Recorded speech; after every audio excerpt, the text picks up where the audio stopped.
Olá, eu sou Emily. Vou falar um pouquinho sobre introdução à epidemiologia aqui para vocês. Bom, eu sou veterinária de formação, tenho mestrado na biologia animal e especialização em defesa sanitária animal. Atualmente eu trabalho já há 14 anos na fiscalização agropecuária do estado de Goiás, na Agência Goiana de Defesa Agropecuária, como fiscal agropecuário, né? Com defesa sanitária animal. Como a gente vai falar um pouquinho para vocês sobre epidemiologia, o meu trabalho tem tudo a ver, né? Porque o que seria epidemiologia?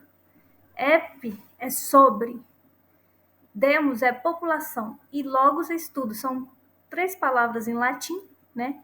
Que correspondem ao significado no estudo sobre a população. Então, qual que é o objetivo da epidemiologia? É estudar a população para entender quais os princípios que estão relacionados com epidemiologia. Na verdade, existem vários conceitos de epidemiologia, né? Muitas definições.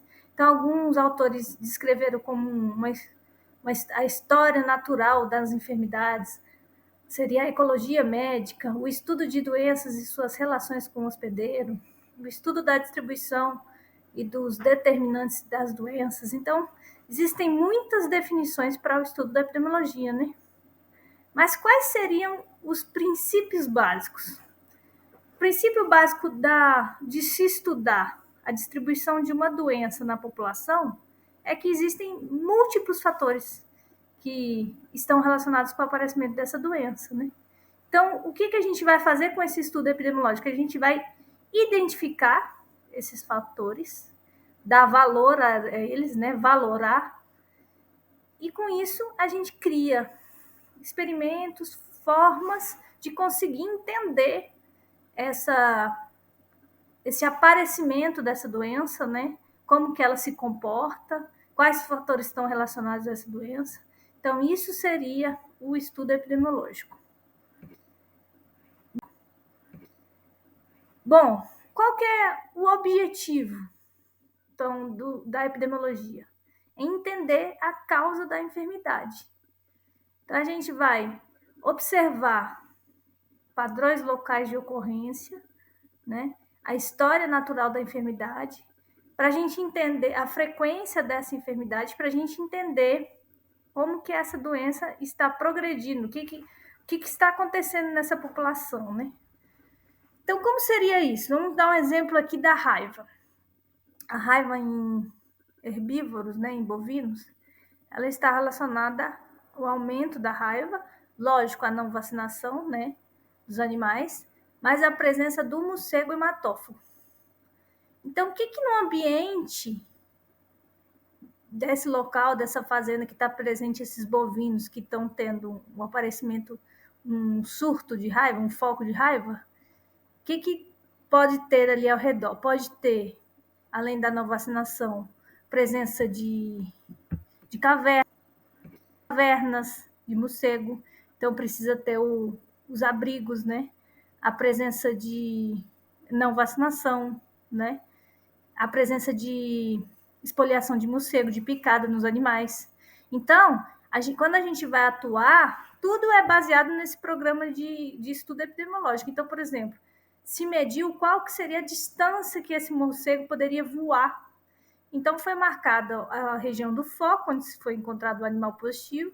A 12 quilômetros seria a área perifocal, que seriam as fazendas mais próximas que teriam vacinação, né, obrigatória.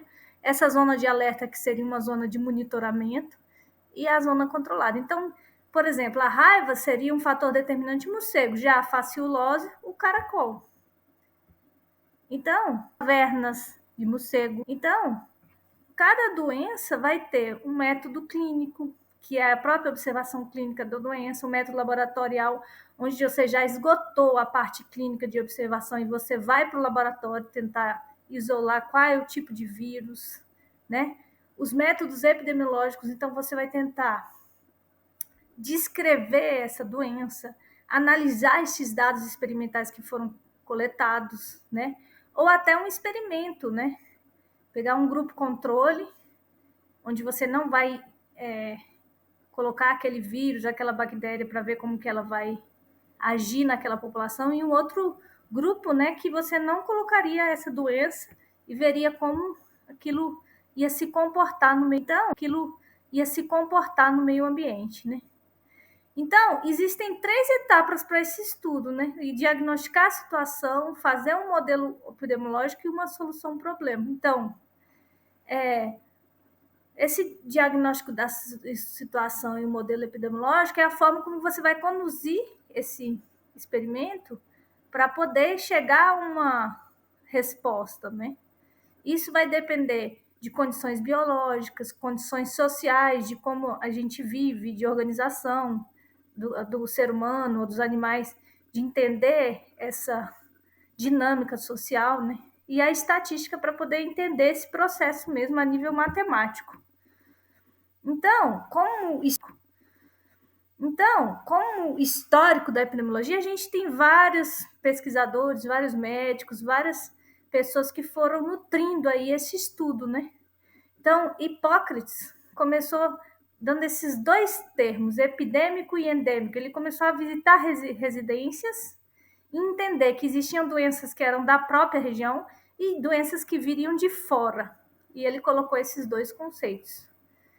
Já John Grout, ele estimou a população e começou a gerar tabelas de mortalidade. Ele conseguiu fazer esse estudo. Já William Farr, ele conseguiu medir o risco. Quais populações que estavam mais expostas ao risco, quais estavam menos expostas.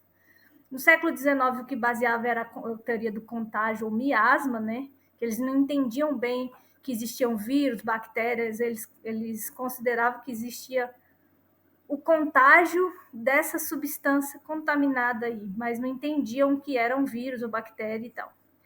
E exemplo, né, da guerra biológica que ocorreu aí nos Estados Unidos, onde eles pegavam cobertores de pessoas contaminadas com varíola e davam para os indígenas, com o objetivo de dar a doença para eles mesmos, né?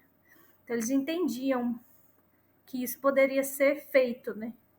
Então, foi percebendo a relação, por exemplo, entre o câncer de pulmão e o hábito de fumar, né?